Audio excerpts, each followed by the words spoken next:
Welcome back. It's still The Choice on Equa Television, and the studio I still have Choice and then Saleh. Yeah.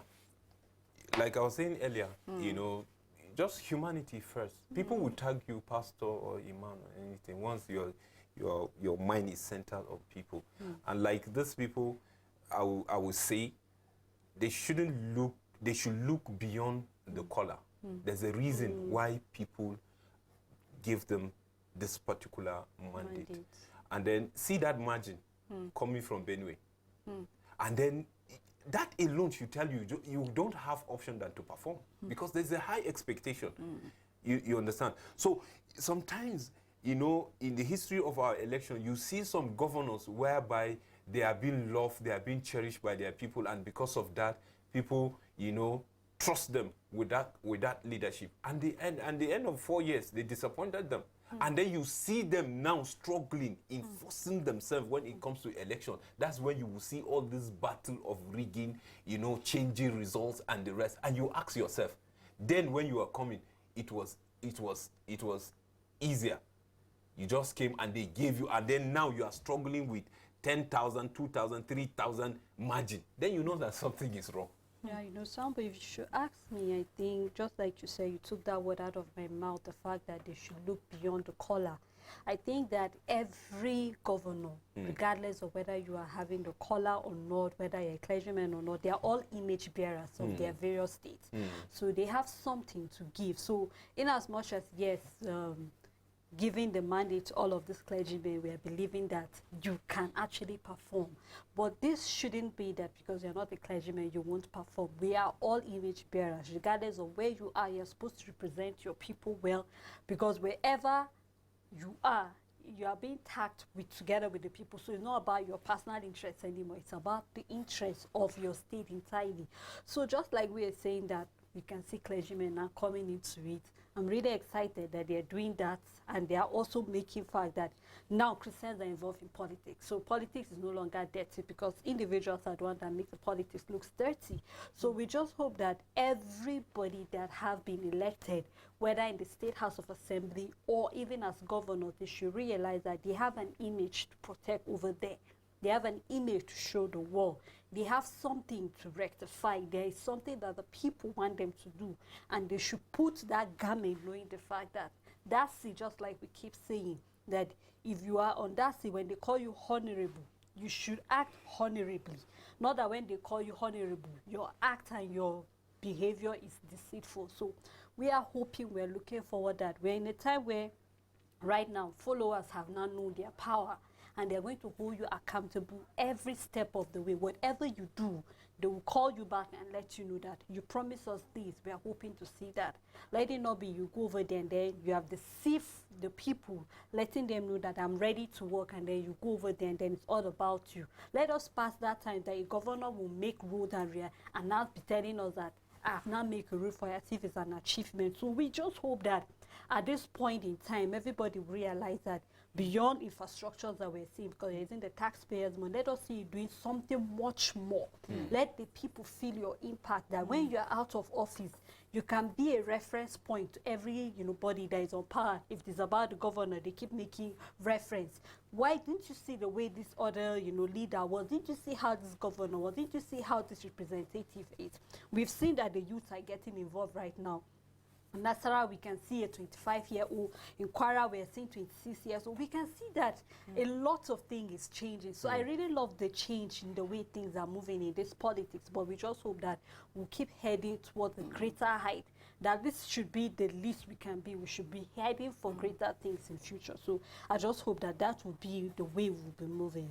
Indeed, there are a lot of expectations. I watched a short video yesterday where a sheikh was addressing his followers, and I think that was before the election. I was so amazed. I was like, wow. Like, we have people that are thinking about Nigeria. They're thinking about humanity, even beyond religion. Wow. He said they will come to us telling us that we should vote religion.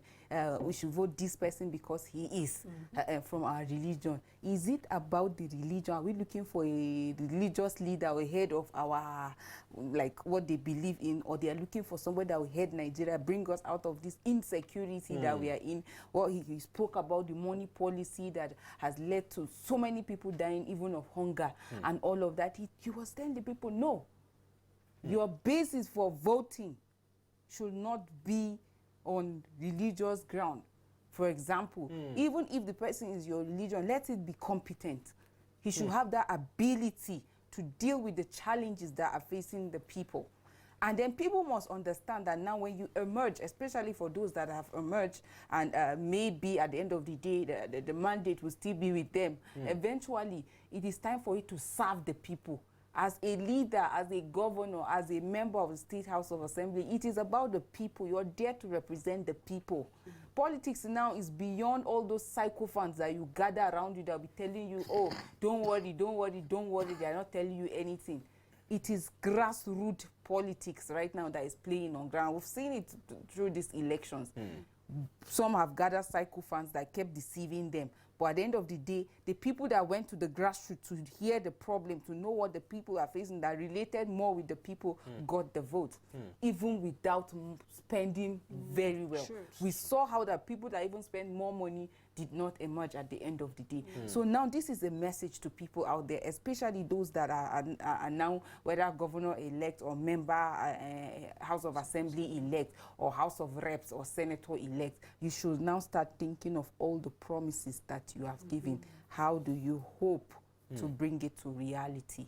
Remember that there is.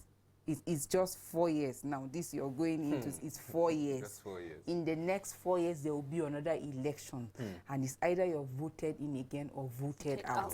So I think this is the time where people should start revisiting all their promises and start taking note of how they intend to bring it to reality. Nigerians have gone through a lot, if you ask me. This perilous time that we are in now is something that should be of concern to leaders. And for those people that are incumbents and they didn't make it to the second term, this is not time for you to perpetrate wickedness against the state or against the people. Because within this short period of time before handing over, some people will do some kind of things in office before they go out, just to make life unbearable, that the effect might cross over to 2-3 years time. So I think people should remember that beyond now, what will posterity remember you for? We should remember that it is humanity first. Think about those people that their people trusted them with 4 years, and now they didn't get the second time bid. You will go back home.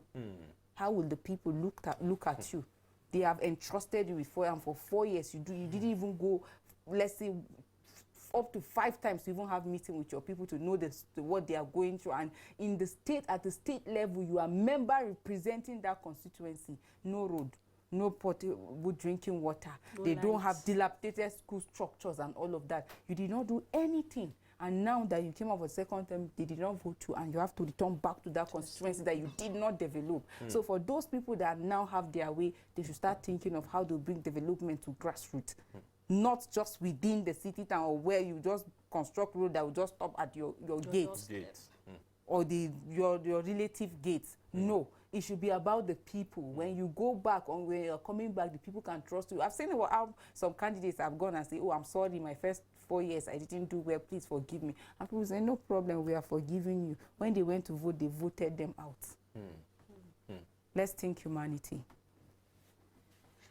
Well, you know, she just said everything, but I just hope that, just like I said, the followers right now know their power. So it's all about holding all of these leaders accountable, and they should always remember that they are servants first to the people.